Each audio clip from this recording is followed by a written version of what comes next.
sholat di tempat yang biasanya tidak ada air. Dan kalau sholat di tempat begini dengan tayamum, sholatnya sah dan tidak wajib qadha. Tapi walakin yusannu lahu qat'uha. Tapi kalau ya dianjurkan, disunahkan bagi dia memutus sholatnya, membatalkan sholatnya supaya sholat dengan wudu. Ya, kalau waktu masih cukup.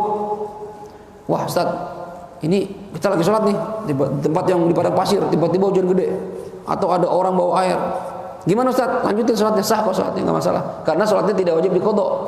Ya, tapi sunnahnya ente batalin, ente wudu, ente sholat dengan air, dengan wudu tadi. Nah, kalau waktunya masih luas, masih panjang. Kalau waktunya udah mepet, dalam hati, kalau gua batalin, nanti udah masuk asar nih. Ya, nggak sempat gua sholat zuhur, nggak usah dibatalin, lanjutin sholatnya. Jelas kira-kira nih? Jelas ya? Taib, kemudian wal murad bil mahal alladhi yanduru aw yaghlubu fihi faqdul ma aw istawal amran mahallut tayammum inda Ibnu Hajar wa mahallus shalah inda Ramli. Ya. Ini ulama juga khilaf lagi. Yang dimaksud tempat yang biasanya enggak ada air, tempat tayamumnya atau tempat wudunya. Ulama ada sebagian Ibnu Hajar mengatakan tempat tayamumnya. Ya. Tempat tayamum biasa ada air apa enggak? Ada. Kayak di sini kita tayamum nih, ya, biasa ada air. Maka kalau kita sholat di tempat yang biasanya ada air, tetap aja nanti sholatnya wajib diulangin lagi kalau ada air. Ya, ada yang berpendapat enggak? Yang dimaksud tempat yang biasanya ada air, tempat sholatnya. Ya, tempat sholat. Artinya ini gimana bedanya? Bedanya gini. Ya, menurut dua pendapat ini. Kalau seandainya kita pendapat yang pertama, yang dimaksud tempat ini adalah tempat tayamum, maka kalau kita tayamum di tempat yang biasanya ada air. Kita nih tayamum di sini, di kampung kita biasa ada air, karena air sekarang nggak ada. Terus kita pergi jalan ke padang pasir, di padang pasir kita sholat, maka tetap aja sholatnya diqadha, kata pendapat pertama. Kenapa? Kan ente tayamumnya di tempat yang biasanya ada air. Gitu. Ini pendapat pertama. Kalau pendapat kedua nggak ngaruh, yang penting tempat sholatnya. Kita tayamum di sini, di tempat yang biasanya ada air. Sholatnya di padang pasir yang biasanya nggak ada air, ini nggak wajib ngulangin sholat. Karena tempat sholatnya biasanya nggak ada air, walaupun tayamumnya di tempat yang tidak biasanya ada air. Paham kira-kira ya? Ini ulama gitu, khilaf. Nanti kalau kita ngaji fikih kitab-kitab gede, khilaf lebih banyak lagi. Si A bilang begini, B bilang begini, C bilang begini, dan masing-masing dengan dalil-dalilnya.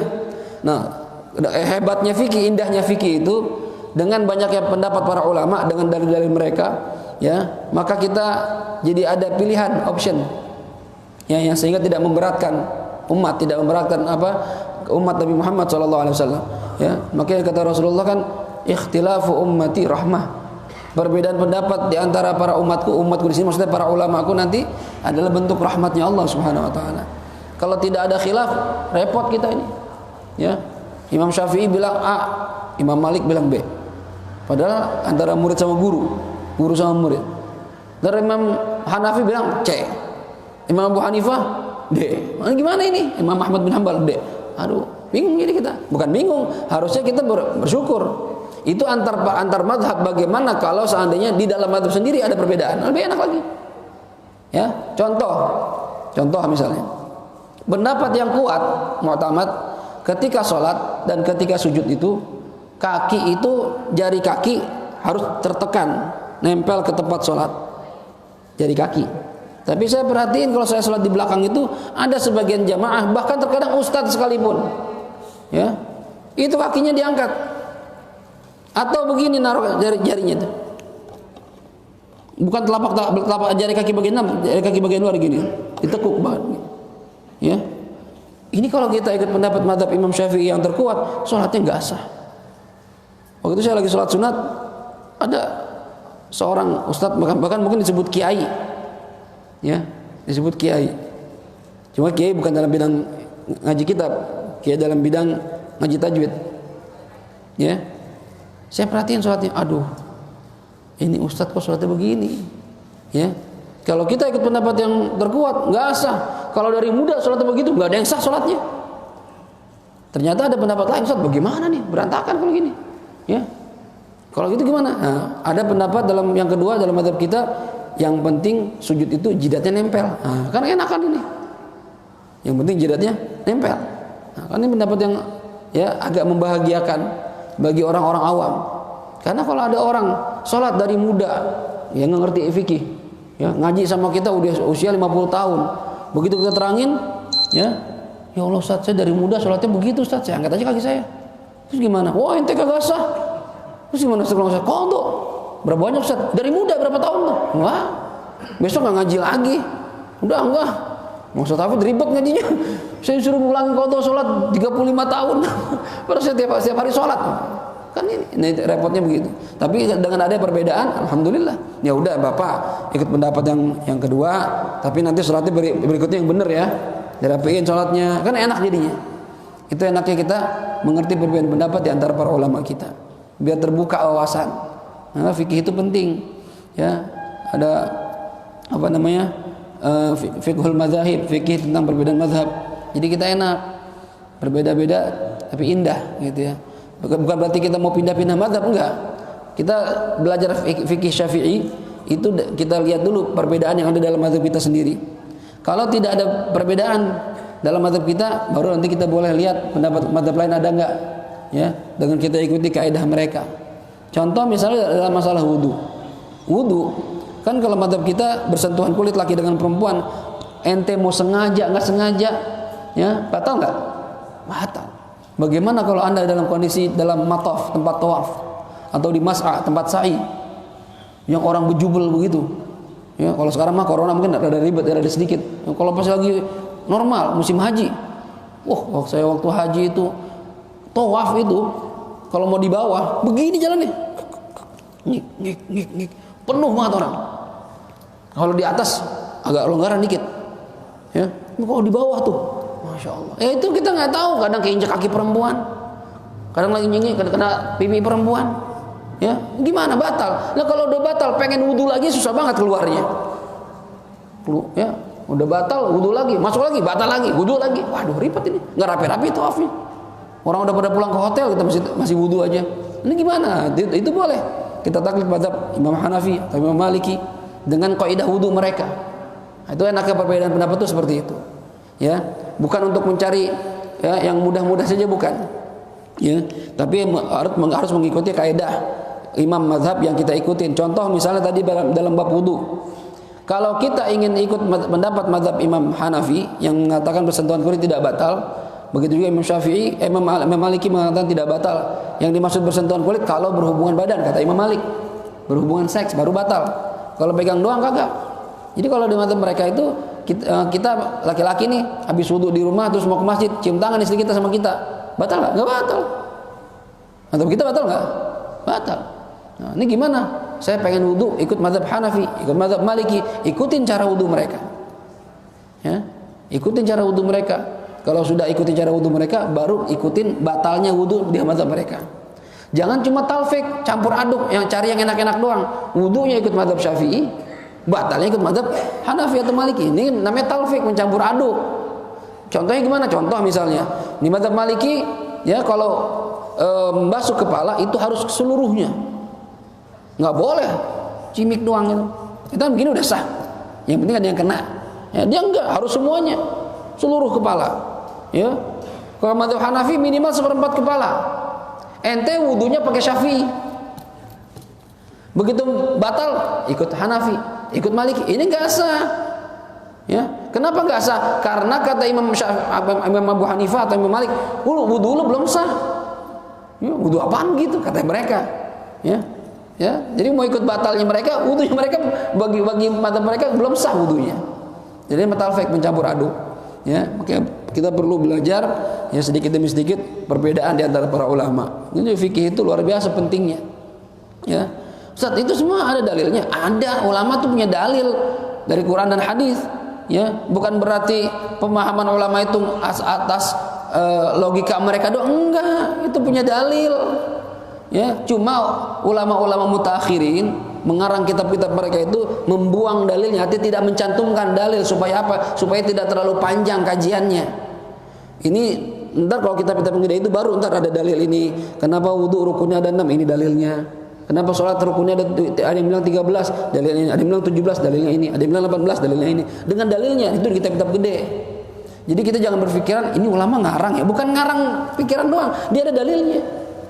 Nah kita yang orang awam, ya, apalagi pemula kayak kita nih, ya belajar aja dulu.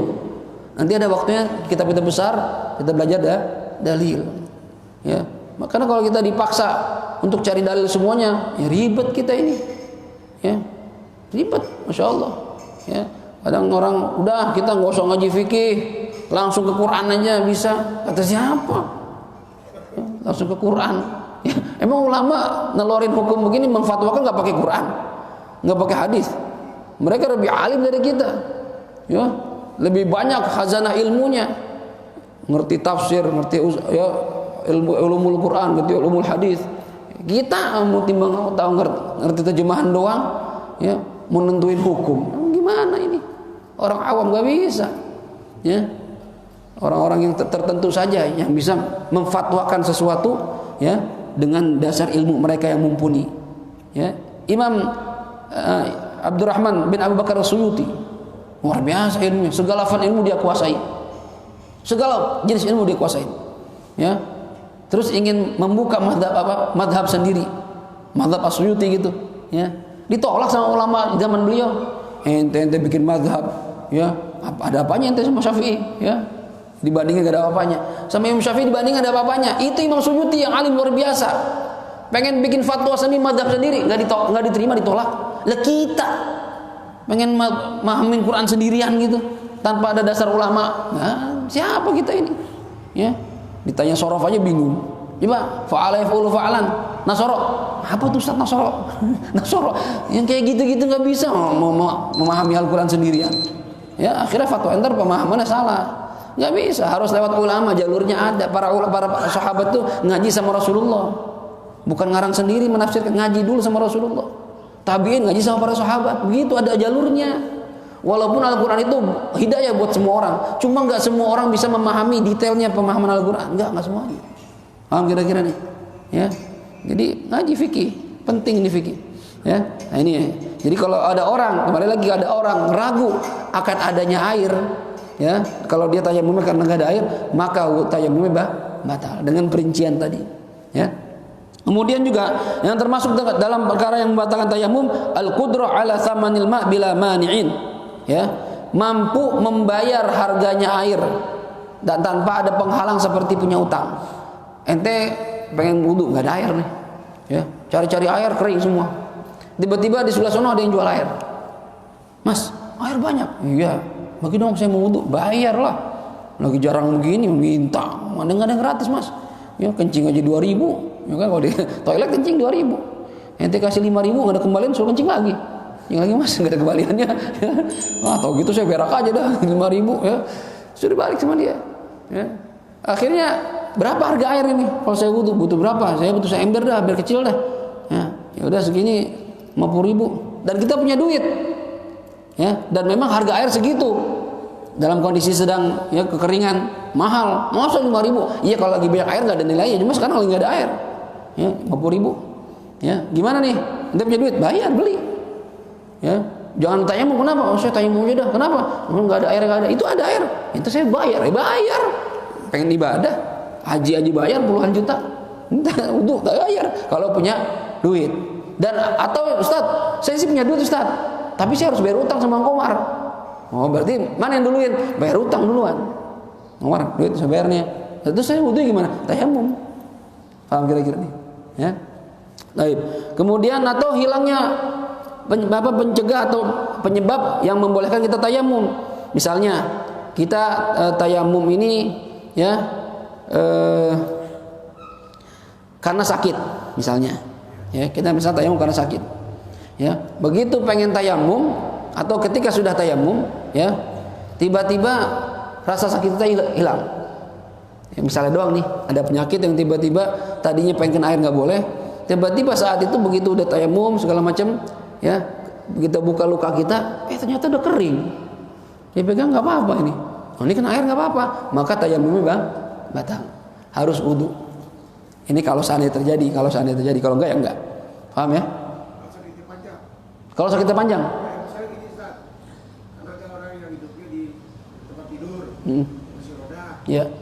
Kalau dibilang air sih ada air. Tapi kan nggak memiliki Nggak bisa kemampuan. Nah itu gimana?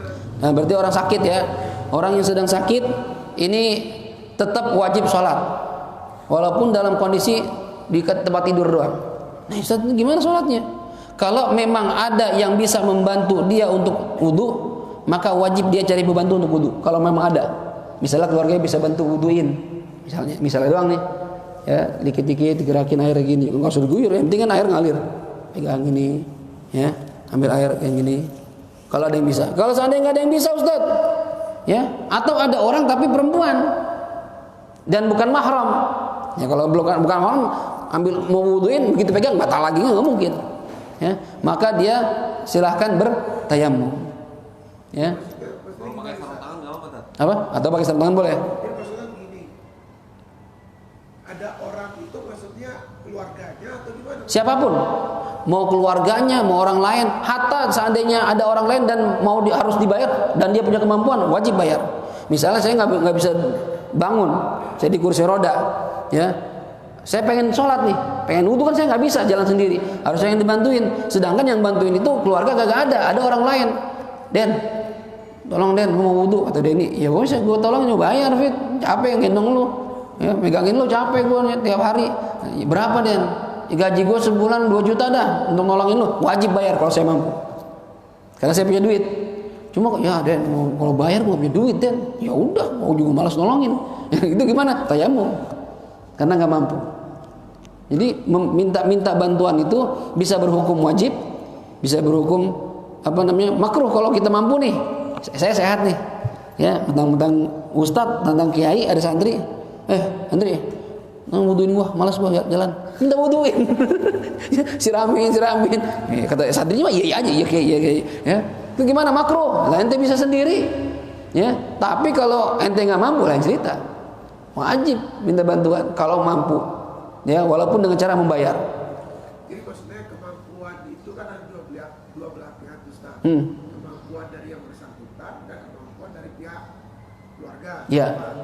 Karena kan ini di rumah nih misalnya kan kewajiban keluarga kalau misalnya ada wudu kan harusnya dibantu. Bantu, ya. Tapi ini kan 5 waktu. Nah ini gimana? Itu dia. Kewajiban dari keluarganya ini. Keluarganya ini, ya, lihat kondisi ayahnya misalnya udah tua, ya. Kalau memang misalnya anaknya ada berapa orang, dibagi tugas, ntar lu zuhur asar ya, kalau maghrib bisa subuh ntar siapa, misalnya gitu, ya. Atau misalnya, wah saya udah bisa semuanya nih, nggak bisa nih kita standby di sini, ya cari orang yang bisa ngebantu. Artinya yang namanya wudu lebih diutamakan dari. Oh iya, wudu lebih utama dibandingkan tayamum, karena wudu itu pengganti kalau tidak bisa wudu. Selama masih bisa wudu, wajib wudu. Cuma Islam nggak memberatkan ya, selama masih bisa. Kalau nggak bisa, kata anak-anaknya saya juga nggak bisa standby di rumah, karena kan saya udah punya keluarga, saya kerja, saya juga sama. Ini gimana? Sedangkan kata bapak saya, gue nggak bisa bantuin wudu. Ya udah, kalau nggak ada yang bisa bantuin, nggak mampu bayar orang, maka silahkan bertayamum, gitu aja. Ya, jelas kira-kira. Masalahnya rumah sakit di Indonesia itu nggak menyiapkan debu. Itu masalahnya. Kalau di Tarim itu dia nyiapin tuh wadah, isinya debu. Di Tarim itu rumah sakit Tarim tuh ada debunya, walaupun nggak pakai wadah juga banyak debunya di mana-mana, padang pasir ya. Jadi media itu gimana, Ustaz? Kalau misalnya ada majalah aja tapi udah sering dipakai itu kan nggak ada. Habis wudunya debunya. Nah, kalau mazhab kita ini kan ketat ya. Wudu harus debu itu harus ya debu kelihatan debu nempel ya. Cuma kalau di mazhab yang lain ada yang mengatakan ambilnya dan mazhab itu sama sebenarnya ya. Itu debu itu ambil di mana aja boleh, mau di tembok, mau di bantal, hatta di muka orang mukanya berdebu. Kotor amat, pinjam ngapain, mau tayamum boleh ya. Bukan dari muka dia ya. Tapi masalahnya kalau di rumah sakit bersih ya. Di rumah sakit tidak ada debu, steril Ustaz, apalagi ICU. Ini gimana? Kita mau tayamum wudu kagak bisa, tayamum nggak bisa. Nah, kalau kondisi begini, maka Anda silahkan sholat biduni tayamum, biduni wudu, wa biduni tayamum. Nggak perlu wudu, nggak perlu tayamum, karena airnya ada tapi nggak bisa ngambil, debu kagak ada. Maka sholat tanpa wudu, tanpa tayamum. Namanya sholat lihurmatil waqti, sholat untuk menghormati waktu saja. Ya, tapi nanti kalau sudah sembuh, ya, Anda wajib mengqadha semua sholat yang Anda kerjakan tanpa wudu dan tanpa tayamum. Berapa banyak Ustaz? Sebanyak sholat yang ditinggalin. Sebanyak sholat yang dikerjakan dengan itu. Lah, kalau gitu mendingan gak usah sholat sekalian. Nantinya kalau udah sehat, kan qadha juga, ya kan? Sama aja Ustaz. Nah, ini faedahnya kata para ulama, kita nggak tahu umur. Ya, kalau Anda ninggalin sholat, pikiran ntar kalau sembuh saya qadha, ya kan? Tiba-tiba lagi sakit meninggal dunia, maka Anda tertulis sebagai orang yang sengaja ninggalin sholat. Atau dalam istilah fikihnya tarikus sholat, termasuk dosa besar. Dan satu ninggalin sholat saja kata Rasulullah, sengaja tanpa uzur, namanya tertulis di pintu neraka dan harus masuk neraka dulu. Naudzubillah. Jadi itu sholat. Kayak misalnya kita di pesawat, yang pergi haji kan 9 jam pesawat, ya. Mau wudu udah batal, wudu kita udah batal, ya. Mau wudu di kamar mandi, toilet gak boleh, bisa membahayakan pesawat, instalasinya. Mau tayamum bersih, nggak ada debu sama sekali, gimana? Sholat aja udah, dihormatil waktu. Nanti begitu sampai tempat tujuan, qadha sholatnya. Dan qadhanya tidak harus segera, tapi kapan saja kita sempat sebelum kita meninggal dunia. Kapan aja bisa, itu jelas kira-kira nih. Jadi Islam itu nggak berat. Lalu nanya lagi bisa Ya. terkait penjelasan sebelumnya. Tadi mengenai salah morgana tadi. Oh di situ ada air. Ya. Kan dikuasakan. Tapi sampai sana tetap Nggak ada air. Iya. Artinya tadi kan waktu kita mengatakan air berarti kan batal ya. Lah air mana? Kan ada guna air. Iya. Terus kita kedua lagi atau gimana? Gini, ini kan masalah gini, ya. Termasuk perkara yang membatalkan tayamum kalau kita menyangka adanya air. Ini dalam masalah kalau kita tayamum gara-gara nggak ada air. Beda kalau kita tayamum gara-gara penyakit. Lu ngapa nggak wudu? Nggak boleh, saya punya penyakit. Nah, itu namanya tayamum karena sakit. Ini enggak. Tadi dia tayamum karena nggak ada air. Dulu cari-cari air nggak ada. Termasuk para ulama yang membatalkan tayamum ada sangkaan bahwasannya air itu ada. Ini yang bikin batal. Walaupun ternyata nggak ada, sangkaannya itu membatalkan tayamum. Karena syaratnya tayamum itu, syarat sahnya dari awal kita pelajari dulu sebelumnya itu, ya harus yakin tidak ada air. Yakin nggak ada air. Nah, kan kita udah tayamum nih, udah yakin nggak ada air. Tiba-tiba ada sangkaan lagi yang menghilangkan keyakinan kita. Itu yang bikin batal. Jadi kita salat waktu. Wudu lagi, tayamum lagi. Tayamum walaupun belum sholat tuh. Ya kan saya belum sholat Ustaz. Ya tayamum lagi, ulang lagi. Gitu. Jelas ya? Terus bisa terkait dengan 4 hal yang membatalkan tayamum itu tadi ya. Ya. Satu, waktu keadaan tidak sadar. Ya kan tadi? Oh, ya apa penyebab hadas kecil? Iya. Ya. Nah, kita banyak nih lagi Jumatan pada tidur. Baik. Agak sadar tuh. Nah, itu gimana tuh satu? Terus pada saat menyentuh kemaluan. Ya. Nah, kebanyakan kita terutama nih yang hari Jumatan nih. Pada saat mandi, lagi telanjang itu, wudu. Ya. Ya kan? Pas adukan jenggol. Ya. Terus karena kita udah merasa wudu, Udah langsung. aja udah. Ya, baik.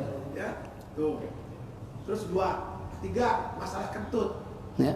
Nah, ini kentut ini penjelasannya gimana ya? Dibersihin enggak, keluar iya. Kalau keluar mandi jelas dibersihin.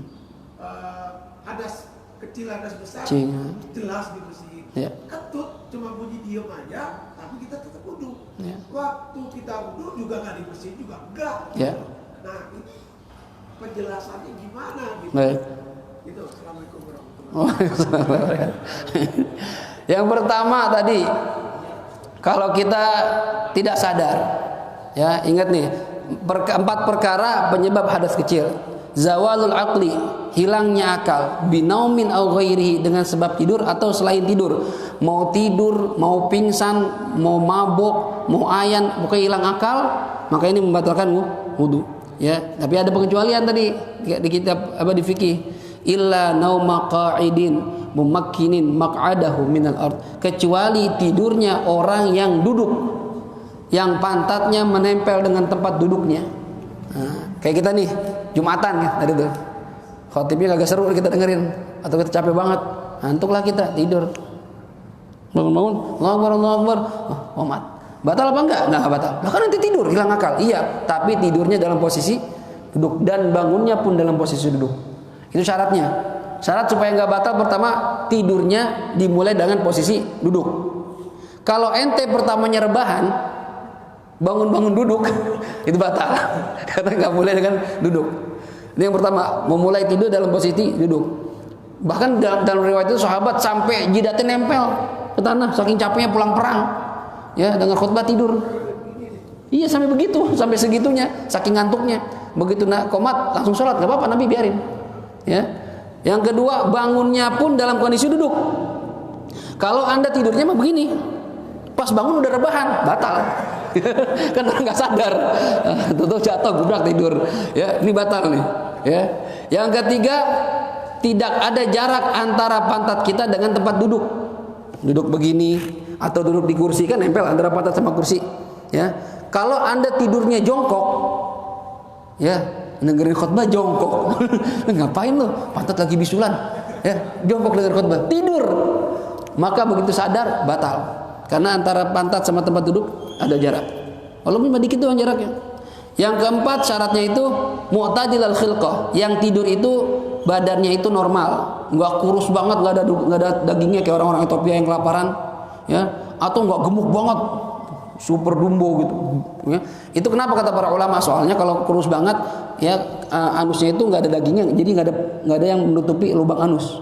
Pantatnya nggak ada dagingnya nih, saking kurusnya tulang doang. Jadi kalau duduk itu anus kebuka, ya, saking nggak ada dagingnya. Tapi kalau gemuk banget juga, kebuka banget, saking gedenya. Nah, itu bisa bikin anus terbuka. Itu menyebabkan nanti bisa keluarnya sesuatu. Syarat berikutnya, tidak ada orang adil yang memberitahu kalau bahwasannya ada sesuatu yang keluar dari kemaluan kita. Misalnya kita tidur begini, benar-benar tidurnya, bangunnya pun begini. Pas qomat kita bangun, Fit, bangun Fit, bangun. Qomat ya, iya, ya langsung sholat dah. Katanya Pepen, Fit, udah dulu, mau ngapa? Kan gua tidur dulu. Iya, duduk sih duduk. Dia kentut. Itu siapa? Ini kayaknya dia nih. Iya, kentut bau lagi. Ada yang ngabarin orang yang benar, bukan tukang bohong. Maka Anda wajib wudu lagi. Berarti batal. Itu syaratnya. Jadi kalau seandainya tidurnya pun nggak masalah, dalam hatta dari mulai takbir mulai khutbah sampai akhir khutbah. Khutbah kedua tidur aja isinya. Ya. Sah. Enggak apa-apa, enggak perlu wudu lagi, langsungnya sholat. Tapi masalah kalau satu masjid tidur semua. Karena syaratnya sah khutbah itu harus didengarkan oleh 40 orang. 40 orang mustautinin, penduduk asli, yang laki-laki, yang merdeka gitu ya. Ini kalau seandainya masih tidur semua, khutbah kagak sah. Atau misalnya yang tidur 39, yang satu bangun, atau kebalikan, yang bangun 39, satu tidur, maka batal khutbah gara-gara dia. Bangunin tuh orang, bangun, dengar khutbah. Ya. Dan khutbah itu wajib didengar rukunnya saja. Hamdalah, sholawat, ya, wasiat. Kemudian baca ayat, doa. Isi khutbah nggak didengarin itu nggak masalah. Yang penting rukunnya kedengaran. Jelas kira-kira.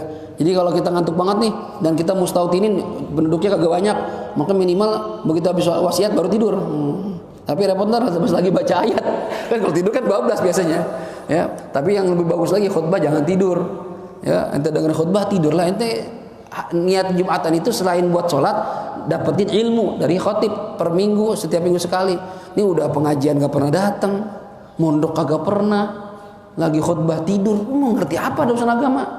Ya, seminggu sekali tidur, ya, ngaji harian kagak pernah, seminggu sekali tidur. Jumatan jarang atau tidur, ntar khutbah tidur lagi, ya elah, nanti punya ilmu apa dalam urusan agama? Ya itu kan waktu kita untuk mencari ilmu. Yang pertama, yang jelas kira-kira ya. Nah, kalau tidurnya duduk dengan memenuhi syarat nggak batal. Yang kedua Ustaz, tadi saya mandi Jumatan nih, habis mandi saya wudu dalam kondisi telanjang.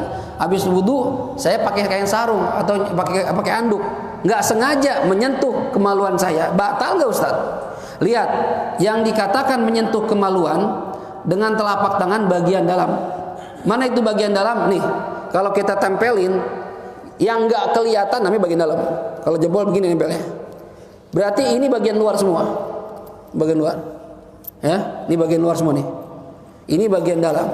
Kalau kita pakai anduk, kesentuhnya di bagian luar, misalnya kena sininya, ya, kena sini, nggak apa-apa, nggak batal. Cuma kalau nyentuh bagian dalamnya, maka batal. Bagian apa Ustaz yang membatalkan? Ya, yang disentuh batal. Kalau laki-laki, batang kemaluannya. Ya, batang kemaluan. Artinya bolanya kalau kita sentuh, bahkan kita remes-remes juga nggak batal. Ya, karena tidak membatalkan. atau tempat tumbuh rambut, Ya, tempat tumbuh rambut kemaluan, kita garuk-garuk, ya, nggak batal selama nggak kena batang kemaluan. Ya.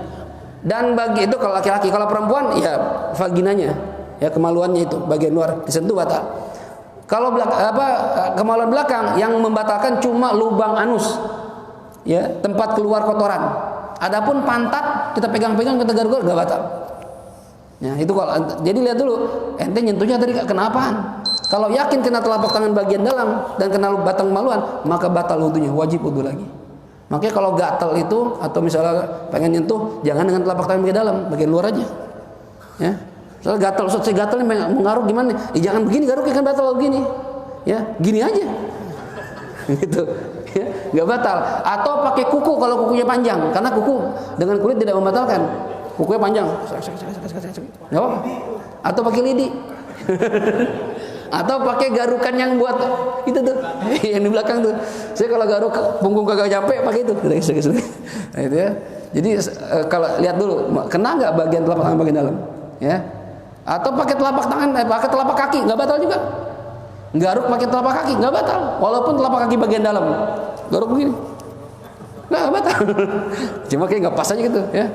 Jelas nih ya. Yang kedua tadi. Yang ketiga tadi masalah apa? Terakhir kentut. Kentut itu ya begini, hukum istinja, cebok, maksudnya cebok itu ada yang wajib. Kapan yang wajib? Istinja itu wajib, cebok wajib kalau yang keluar itu sesuatu yang basah, najis dan basah. Ya, sesuatu yang basah keluar dari kemaluan kita, kencing, pup, ya, tai kan basah tuh, ya. Itu wajib dicebok. Ya. Wajib dicebok. Kalau nggak dicebok, maka najisnya masih ada. Kita pakai sholatnya nggak sah, ya. Akan tetapi kalau seandainya yang keluar itu sesuatu yang kering, ya, sesuatu yang kering nggak ada basahnya sama sekali, buang air keluar gundu, misalnya dia dalam gundu, ya, dan gundunya itu kering, nggak ada ininya sama sekali, ya, nggak ada basah-basahnya sama sekali, ini sunnah, ya, sunnah tayamumnya, ya, sunnah tayamumnya. Yang ketiga, kalau seandainya yang keluar itu berupa angin. Nah, kalau berupa angin, ini makruh tayamumnya. Ya, makruh. Jadi kalau kita kentut nggak sunnah cebok. Kenapa kata para ulama? Karena kalau sesuatu yang angin keluar ente cebok, ini akan menimbulkan penyakit was-wasah. Ya, was-was.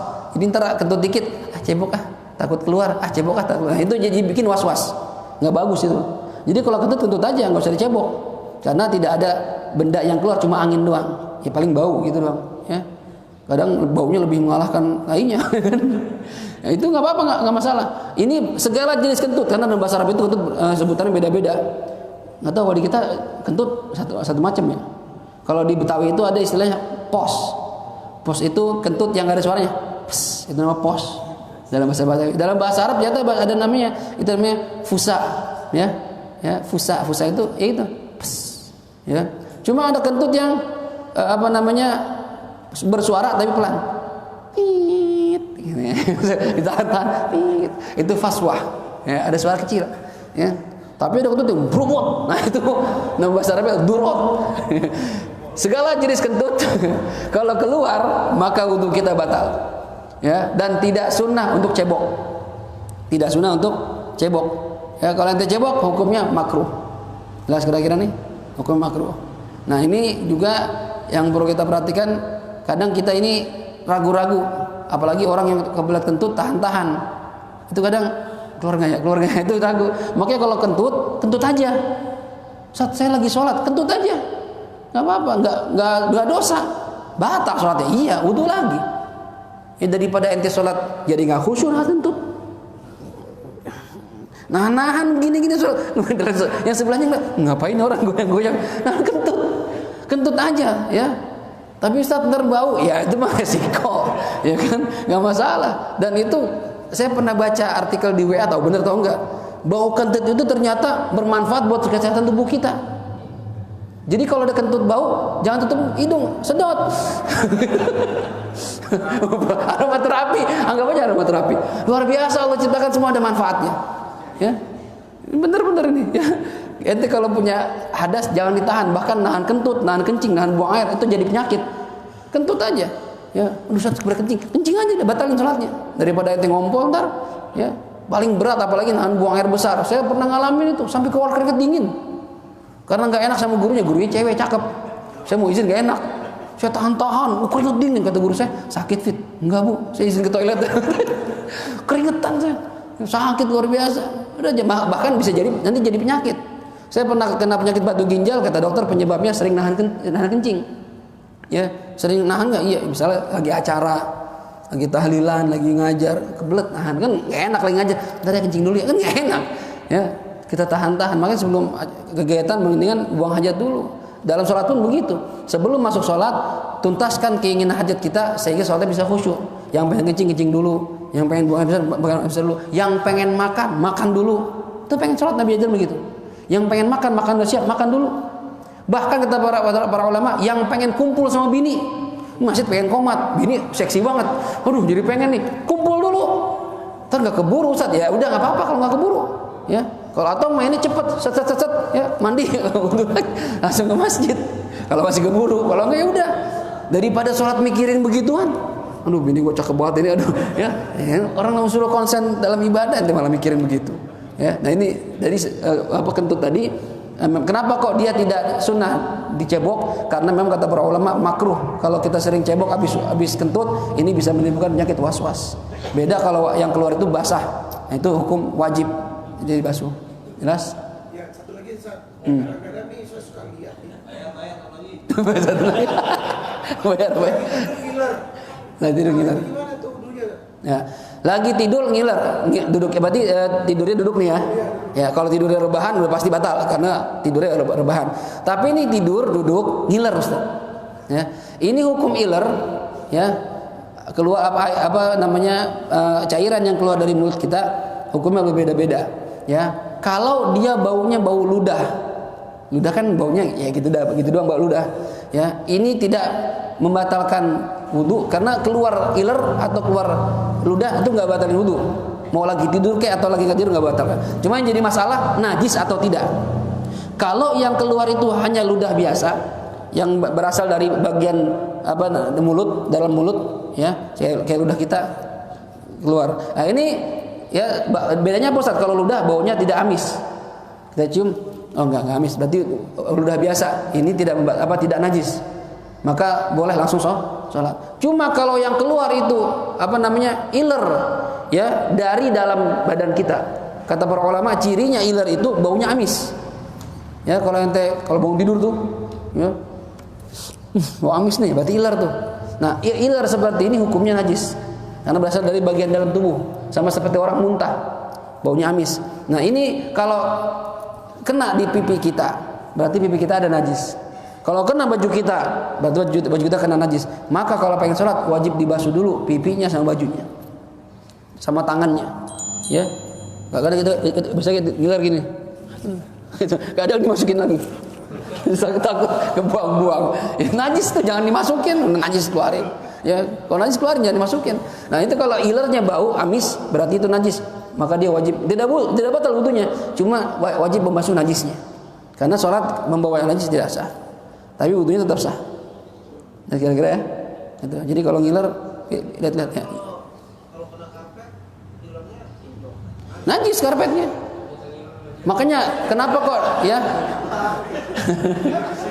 Ya, makanya kenapa kok ya dulu sahabat tidur di masjid ya kan di emperan masjid, ya, Ashabu Sofwa, emperan masjid. Itu gimana? Iya nggak apa-apa tidur di masjid boleh-boleh aja. Cuma ente pernah tahu diri ya kalau tidur di masjid, jangan ngiler. Ya, atau ente pakai alas apa kek? Ini ente tidur di karpet, langsung aja tidur gitu. Alasin dulu, pakai sarung kek, takutnya terkena najis nih karpet. Dipakai sholat kan nggak bisa, bersihin dulu, dibasuh dulu, ribet ente. Ya, karena sama pengurus, lu laundry sono, ya, bayar lagi kita gara-gara tidur kak. Ya, jadi kalau ente mau tidur di bawah karpet masjid, kalau di ubin mah mungkin gampang, tinggal usap disiram dikit udah selesai. Kalau karpet kan harus diguyur dulu, diangkat, repot. Ya, itu jadi najis. Ya. Jelas Ben ya. Jadi gimana Pak Haji? Tadangin. Mengenai masa Ustaz dalam konteks kekinian, dalam konteks hari ini, apakah memungkinkan Baik. Ini secara tidak kita sadari keseharian kita nih, ini kita pindah-pindah mazhab. Iya. Contoh misalkan ini, kita tinggal di Gandul, tempat kerja kita di Sudirman. Dari Gandul kita naik angkot sampai Pasar Pondok. Kita naik dulu sampai Pondok baru bayar. Pasar Imam Malik kita pakai. Dari Pondok kita naik Trans. Bayar dulu. Turun di Blok M. Bayar dulu. Imam Syafi'i kita pakai. Dari situ naik kereta. Bayar. Nggak bayar. Mantap Imam Ridho. Baik lagi. Iya.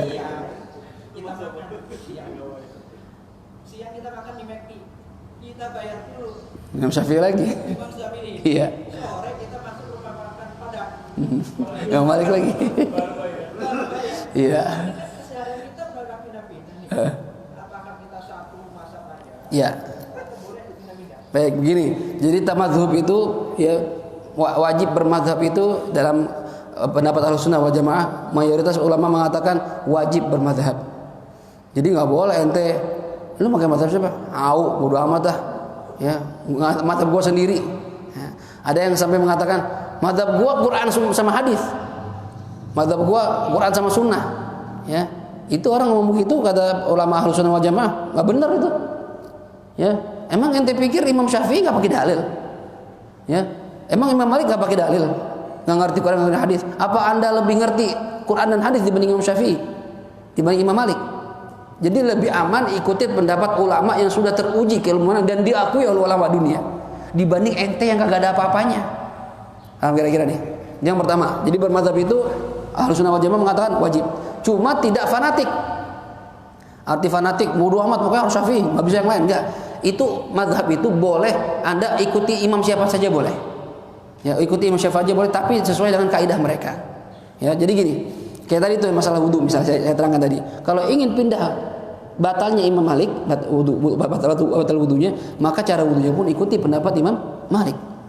Ya, dan kita boleh nih dalam keseharian kita kalau kita ngerti menguasai semua 4 mazhab ini, Syafi'i, Maliki, Hambali, Hanafi, kita paham semuanya, alim kita.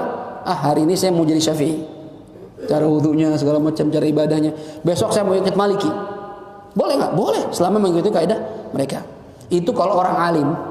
Sedangkan kita orang awam bagaimana? Nah ini beda. Ada ulama mengatakan ya la madhhaba lil awam. Al awam la madhhabalah. Al awam la madhhabalah. Orang awam nggak ada madhabnya. Ya, kenapa kagak ngerti dia Syafi'i, Malik kagak ngerti dah. Ya pokoknya saya begini aja. Ini maksudnya gimana? Apakah nggak perlu bermadhab? Enggak, tetap bermadhab. Akan tetapi kondisi dia bisa nanti dimasukkan ke madhab salah seorang ulama, salah seorang imam. Kayak tadi tuh, ya. Dalam kita madhab Syafi'i masalah muamalah ketat. Contohnya tadi, kalau sesuatu itu nggak boleh tuh, ya kita kerjain dulu baru bayar, nggak boleh.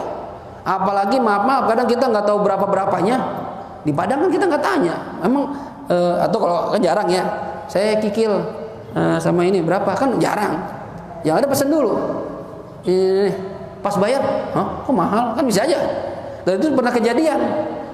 Saya sama bapak waktu sama saudara-saudara habis pulang lebaran dari Umar makan di Padang, masakan Padang. Pesan, tahu sekian, mahal amat ini. Apakah dia salah? Dia nggak salah. Siapa yang salah? Kita nggak pernah nanya kan. Kalau kita gengsi Ustaz, masa mau makannya nanya? Jangan gengsi. Kalau mazhab Syafi'i harus ngerti dulu berapa harganya. Karena transaksi muamalah jual beli yang nggak tahu harganya nggak sah dalam mazhab kita. Ya. Kita bayar di warteg, tak makan. Tahu tadi makannya apa ya Mas? Ini. Wah, kok mahal, Mbak? Itu kan kita jadi dirugikan. Ya. Nah, itu jadi mazhab Syafi'i lebih ketat. Cuma kalau kita ikut mazhab Syafi'i ribet. Ya. Anda ke Alfa nih. Mazhab Syafi'i itu kalau jual beli harus ada ijab kabul. Jadi harus bilang, Mbak, saya mau beli Indomie, ya. Es krim, minyak goreng, sebutin tuh sekian. Kan nggak ada kita ijab kabul. Saya beli Indomie es krim ini dengan harga sekian dibayar tunai, saya terima, kan nggak ada yang begitu. Itu nikah paling begitu. Ya, cuma kalau kita ikut mazhab kita berat Ustaz. Ya coba aja ente masuk Alfa. Kalau mungkin kalau warung tradisional, iya. Berapa nih? Minyak berapa? 10.000. Saya beli deh. Ya itu kan ada tuh. Tapi kalau di Alfa kagak ada ngomong. Kita cuma bawa kantong, bawa keranjang, apalagi di hari-hari di Lotte, bawa keranjang, bawa troli, diam aja. Kita taruh brek, brek, brek. Yang bunyi mesin, tit, tit, tit. Itu doang. Kadang kita sambil ngobrol nggak tahu harganya. Berapa Mbak? Gitu kan? Sekian. Udah kita bayar, nggak ngomong saya beli ini dengan harga sekian, enggak. Bayar, mbaknya juga diem aja lagi. Ya, mau tanda tangan apa pin? Gitu lagi. Pertanyaannya, mau tanda tangan apa pin Pak? Ya, kalau pakai kartu, pin. Udah, pulang. Mata kita nggak sah itu jual beli. Kalau nggak sah berarti barang yang kita makan nggak halal itu. Nyorang. Duit yang diterima sama kasir nggak halal itu punya kita. Gimana? Berat. Nah, ya oleh karena itu dalam kondisi begini ya boleh saja selama ada ulama yang membolehkan walaupun di mazhab lain. Jualan kerupuk orang buta, kerupuk sama mazhab kita, enggak sah itu. Kenapa? Dia bisa dibohongin. Ya, berapa Mas? Ini buta nih. Kerupuk satu berapa? 10.000. Kasih uang mainan. Nih ya. Dia mana tahu uang mainan. Tapi katanya tahu orang buta, tapi enggak tahu ya. Atau mirip-mirip uang asli, kan nggak sah jual belinya dalam mazhab kita. Ya, kita sering kalau kecil nyuruh anak kita belanja di warung, apalagi barang-barang sepele nih. Ya, gula habis, masih kecil dulu kita masih kecil, dulu banyak warung. Ya, Wit, beli gula, sana. Masih kecil, masih SD, belum balik, disuruh beli. Sah apa nggak jual beli anak kecil? Nggak sah. Anak-anak SD di sekolah, kita dulu masih kecil beli cilok, ya. Kita masih kecil, yang dagang udah gede, tapi kita masih kecil. Ya, jajan, nggak sah. Mazhab kita. Ya, tapi mazhab lain mengatakan selama itu dianggap jual beli sah. Nah, ini ikut pendapat begitu. Nah, boleh nggak Ustaz kita pindah-pindah mazhab dalam kondisi yang tidak memungkinkan kalau pakai mazhab Imam Syafi'i diperbolehkan kita pindah. Ya, cuma kata para ulama selama di mazhab kita ada pendapat yang membolehkan walaupun lemah, lebih baik kita pakai pendapat itu dulu. Ini bagi orang yang alim. Kalau orang awam ya udah, orang awam selama ada ulama yang membolehkan nggak apa-apa. Gitu. Ini memudahkan jadinya. Ya bukan berarti dia pindah-pindah mazhab, emang kagak ngerti mazhab. Kadang ada orang, saya mazhabnya apa Ustaz? Kagak ngerti. Ya, karena nggak pernah ngaji. Nah, banyakan kita orang awam, orang Indonesia karena tidak terbiasa ngaji dari kecil. Ya, kadang kita ngerti agama baru-baru aja pas ada taklim, baru ngikut. Dulu nggak pernah ngaji. Ya, saya nggak ngerti Ustaz, ini wajib, ini sunnah, ini makruh, nggak ngerti. Pokoknya sholat begitu aja dah. Ya, saya taunya baca Fatihah, baca surah, baca Sami Allahu liman hamidah, wajib udah pakai salat begitu. Ternyata dalam fikih kan enggak. Ini gimana? Orang awam ya udah, la madhabalah, biarin. Selama ada ulama yang membolehkan, silahkan. Kayak tadi tuh prakteknya Pak Jino Khalid, saya dari ini naik angkot, naik dulu baru bayar, mazhab Malik. Ya, begitu naik Jaklingko, ya bayar dulu baru naik, itu mazhab Syafi'i. Boleh, silahkan. Selama ada ulama yang membolehkan, bukan berarti pindah-pindah mazhab. Ya, kalau orang awam. Cuma kalau kita orang yang berilmu, ketika mengerjakan sesuatu, wah ini bukan mazhab saya nih, saya niatin mazhab Imam Malik. Ya, ikut pendapat mereka dengan mengerti kaidahnya. Orang berilmu. Kalau kayak kita mah, ya udah, selama ada ulama, walaupun beda mazhab yang membolehkan, silahkan. Jelas kira-kira ya. Khususnya dalam masalah muamalah, Imam Syafi'i ketat luar biasa, ketat. Masalah pernikahan kita rukun nikah ada 5. Mazhab Malik cuma ada 4, mazhab Hanafi ada 4. Ya, kalau mazhab Malik nggak perlu adanya saksi. Ya, akad kita sama bapaknya, jawab kabul, mahar, selesai. Ya, tapi dia dapat disunahkan mengumumkan, walaupun nggak ada wali, tapi dia umumkan di khalayak ramai. Tapi kalau Imam Abu Hanifah nggak perlu wali, yang penting ada 2 saksi. Nih enak buat orang anak muda ya. Ya. Bapaknya nggak setuju, ya kita ngerti ilmu. Dek, gimana? Masih nggak setuju bang? Katanya bang miskin, saya mau jadi orang, tenang deh, kita bang. Cari saksi, apain bang? Kita nikah. Emang sah? Mazhab Hanafi. Sah saja.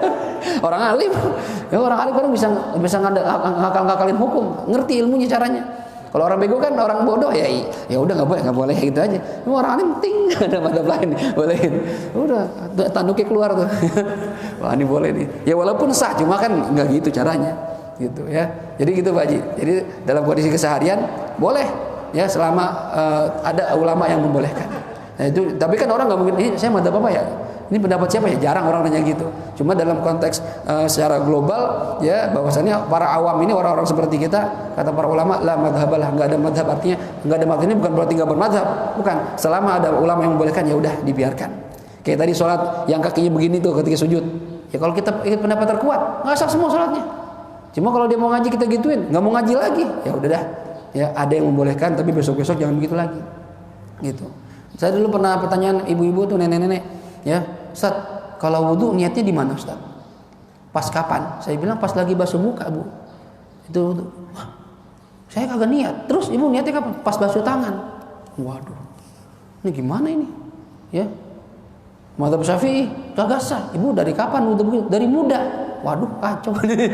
Ya, berarti puluhan tahun wudunya nggak sah. Kalau madzhab kita, ya, ya kemungkinan di madzhab lain ada yang mengatakan niatnya nggak wajib. Ya kalau ada yang mengatakan begitu, ya udah ikutin madzhab lain nggak apa-apa. Karena kalau kita suruh dia ngulangin lagi, udah nenek-nenek jalan aja susah, suruh qadha 50 tahun sholatnya. Terus Ustaz saya nggak mau ngaji dah. Akhirnya nggak mau ngaji ujung-ujungnya. Ya itu ya, bisa fleksibel. Itu yang kata Rasulullah, ikhtilafu ummati rahmah. Ada perbedaan pendapat di antara ulamaku, di antara umatku, itu merupakan bentuk kasih sayangnya Allah Subhanahu wa taala. Gitu. Wallahu a'lam. Jelas kira-kira. Lagi cukup? Ya.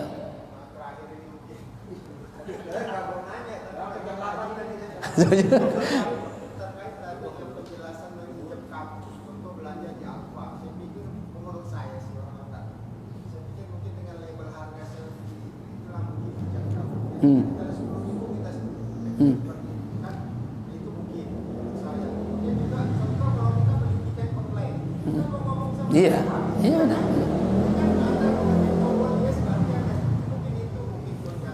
Baik, baik. Ya, memang kalau logika kita begitu ya. Kita lihat harga, udah bayar gitu. Cuma dalam madzhab Syafi'i yang namanya ijab qabul, nutqan, ngomong, ya, nggak sah kalau pernikahan ijab qabul akad nih. Dari awal udah sepakat nih, maharnya misalnya 1 juta, dan udah sepakat saya mau nikahin. Salaman aja ya yang tadi. Oh iya, nggak sah itu. Kan padahal udah paham sebenarnya kan ya, pokoknya ini mahar 1 juta ya, gue nikahin sama anak lu ya, oke. Daripada ntar tegang ngomong depan orang banyak, udah salaman aja, udah gitu. Mau ngapain yang tadi kita omongin? Oh iya, siap. Nggak sah itu madzhab kita. Harus ngomong ya, angkahtuka wa zawwajtuka binti fulana binti ya bimahna kada wa kada halan. Itu harus ngomong dan harus ada saksi yang dengar. Nah, itu kalau kita pakai ijab qabul model begitu nggak sah. Tapi ada pendapat madzhab lain ya yang mengatakan ma yu'addu lahu aqdan fahu aqd ya ma yu'addu lahu bai'un fahuwa bai'. Segala sesuatu yang menurut orang banyak itu dianggap jual beli, ya udah jual beli. Ada pendapat begitu madzhab lain. Nah, itu bisa kita pakai. Ya Ustaz, yang namanya zaman sekarang mana ada yang begitu, ya udah sekian bayar. Nah, itu menurut madzhab lain udah jual beli. Yang repot lagi coba jual beli pakai mesin. Ente pernah beli minuman pakai mesin? Mana ijab qabulnya itu? Kan mesin. Cuma kita lihat Coca-Cola sekian, Aqua sekian. Masukin duit. Mana kalau lebih kagak ada kembalinya lagi. Harus duit pas. Waduh, nyisa 2.000 sayang nih. Akhirnya kita beli lagi yang lain, tambahin dulu, ya. Kita beli, pencet. Getit. Keluar dia. Gluk. Minum. Itu kalau madzhab Syafi'i kagak sah. Mana ijab qabulnya? Ya, kan mesin kagak ngomong, bukan manusia. Kalau online mungkin kita masih bisa ngomong sama yang operatornya. Saya mau beli handphone nih berapa harganya, masih bisa ngomong, itu masih oke lah. Ya, walaupun belinya ntar akadnya akad salam, artinya cuma kita lihat ininya doang, perinciannya doang, barangnya begini. Itu namanya akad salam. Ya, kita pesan, kita bayar, dikirim, sah. Itu sah akad salam online. Cuma kalau kayak ATM, ya kalau kayak mesin yang minuman otomatis, gimana dalam madzhab kita? Madzhab kita nggak sah. Ya, itu ya, jadi enaknya itu ada pendapat di luar madzhab kita yang membolehkan, atau ulama-ulama baru yang membolehkan dengan dalil mereka, dengan fatwa mereka, dengan dalilnya, yaitu kita boleh pakai. Ya, karena kalau nggak begitu ribet kehidupan kita ini. Ya, repot banget. Ya, mau waro-waro banget ya susah juga kita. Ente mau waro bagaimana? Duit yang kita pegang, duit kita nih, ya, duit yang kita pegang itu pun udah keluar dari bank dong. Bank udah berkutat sama riba. Jadi mau kata Habib Hasan itu, kalau yang rezeki yang benar-benar halal itu ente minum air yang turun dari langit, air hujan, pakai tangan, nadangin pakai tangan, tuh yakin halalnya. Cuma kalau ente nadanginnya pakai gayungnya yang punya Cina, yang produksi Cina, modalnya dari bank, riba juga itu. Nggak ada yang 100% warok kayak orang dulu tuh nggak ada. Ya, ini benar-benar itu ente mau minum air hujan tadangin. Tangan ente, ayat dari Allah itu halal pasti itu. Tapi yang lain-lainnya nggak ada. Jadi tapi kita berusaha sebisa mungkin apa yang kita kerjakan sesuai sama syariat. Walaupun bukan di mazhab kita, cuma ada mazhab yang membolehkan. Ya, itu tugasnya para ulama yang menjelaskan itu. Ini boleh apa enggak, itu tugas ulama itu. Ya, jelas kira-kira ya. Cukup ya? Cukup ya, kita tutup dengan Fatihah. Kita mohon kepada Allah Subhanahu wa taala mudah-mudahan apa yang kita pelajari Allah jadikan sebagai ilmu yang manfaat, dan mudah-mudahan Allah jaga diri kita dari mengerjakan sesuatu yang tidak sesuai sama syariat, dan kita mudah-mudahan bisa menghargai, menghormati para ulama-ulama kita dulu ya, dengan cara belajar ilmu-ilmu mereka, bukan pakai logika kita masing-masing yang enggak ada ilmunya, enggak ada dasarnya, dan kita berharap dengan dasar ilmu semua amalan kita benar dan diterima oleh Allah Subhanahu wa taala. Ala hadhihi niyyah wa likulli niyatin salihah wa ila hadratin Nabi Muhammadin sallallahu alaihi wa alihi wasallam. Al-Fatihah. A'udzu billahi minasy syaithanir rajim. Bismillahirrahmanirrahim. Alhamdulillahi rabbil alamin. Arrahmanir rahim. Maliki yaumiddin. Iyyaka na'budu wa iyyaka nasta'in. Ihdinas siratal mustaqim. Siratal ladzina an'amta 'alaihim ghairil maghdubi 'alaihim waladdallin. Amin. Bismillahirrahmanirrahim. Alhamdulillahi rabbil alamin. اللهم صل وسلم وبارك على سيدنا محمد وعلى آل سيدنا محمد. ربنا انفعنا بما علمتنا. رب علمنا الذي ينفعنا. رب فقهنا وفقه أهلنا وقرابات لنا في ديننا مع أهل القدر أنثى وذكر. رب وفقنا ووفقهم لما ترتضي قولا وفعلا كرما. وارزق الكل حلالا دائما وأخل أتقيا علما. نحظى بالخير ونكفى كل شر. ربنا أصلح لنا كل شؤون وأقر بالرضا منك العيون. واقض عنا ربنا كل الديون قبل أن تأتينا رسل المنون. واغفر واستر أنت أكرم من ستر. وصلاة الله تغشى المصطفى من إلى الحق دعانا والوفى بكتاب فيه للناس الشفاء. وعلى الآل الكرام الشرفاء وعلى الصحب المصابيح الغرر. اللهم اهدنا بهداك واجعلنا ممن يسارع في رضاك ولا تولنا وليا سواك ولا تجعلنا ممن خالف أمرك وعصاك. وحسبنا الله ونعم الوكيل. نعم المولى ونعم النصير. ولا حول ولا قوة إلا بالله العلي العظيم. وصلى الله على سيدنا محمد وعلى آله وصحبه وسلم والحمد لله رب العالمين. سبحانك اللهم وبحمدك أشهد أن لا إله إلا أنت أستغفرك وأتوب إليك. والعفو منكم والسلام عليكم ورحمة الله وبركاته. صلى الله